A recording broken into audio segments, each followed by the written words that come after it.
All right, so let's get into some topics and stuff. This is some stuff that I feel like just needs to be said. Some stuff is need to know. Well, the first thing we're going to talk about is DJ etiquette.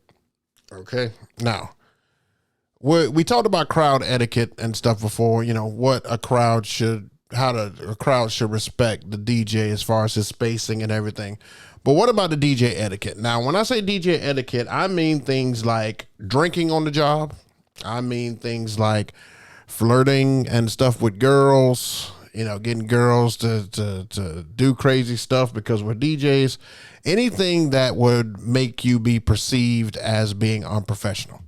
Now, let me just tell you that when I first started DJing, I felt like I know what it feels like to be a rock star.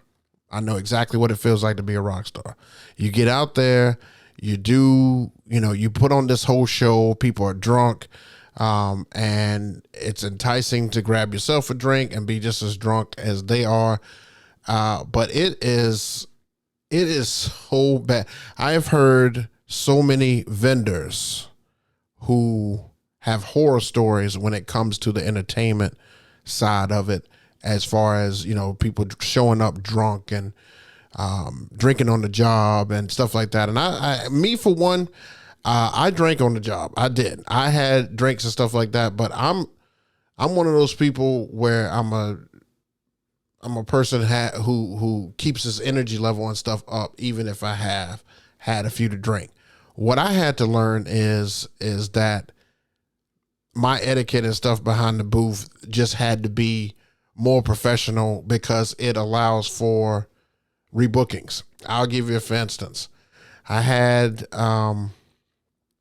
there was a DJ, and this is just a story from abroad now. DJ, what did she say? He was DJing and he had his girlfriend there. And him and his girlfriend and stuff were, just kind of like giving each other a kiss throughout the night. Okay. Just kind of, whatever couples and stuff do. And she said, I just found that was like super unprofessional. And so I just decided not to go. I mean, there was nothing really else wrong, but it's crazy because it's like she didn't see anything else other than the fact that he was kissing his girlfriend. Now, to her, she may not have known it was his girlfriend. Or, you don't know who people are with, but it just lets you know that eyes are on you constantly. And I have looked up from, me playing music and seen eyes just directly. I mean, how many times have you guys seen my gig logs and women are just sitting there like doing this number right here and, trying to get you to come out and stuff to the dance floor. Like, I know people want you to party and stuff like that with them, but you are creating the party, so you just let them party.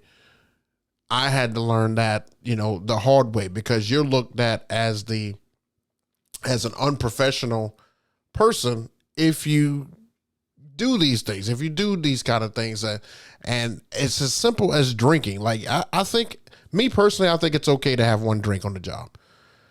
I wouldn't recommend a beer though. For some reason, a beer looks worse than a drink does. I mean, you can let me know in the chat and stuff if you agree. But for some reason, a beer just looks worse. It's like when you're drinking a beer, you got this brown bottle, you got this clear bottle, and you're like turning it up as opposed to like a sip and stuff from a cup. I just think that you can have one drink and then, after that, maybe just have water and stuff the rest of the time. I mean, I've seen horror videos where DJs have been drunk and they've interacted with the guests way too much when it should be a business relationship.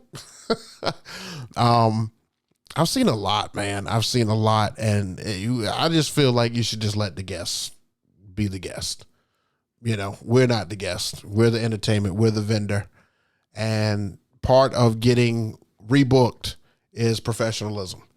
So I think that our professionalism should stem out from what we do behind the board, our energy level, and stuff. Like this party that I had this past Saturday, it was filled with energy, and it's real easy to go grab a drink from an open bar and throw them back and stuff with the crowd and stuff. But man, they were falling on my equipment.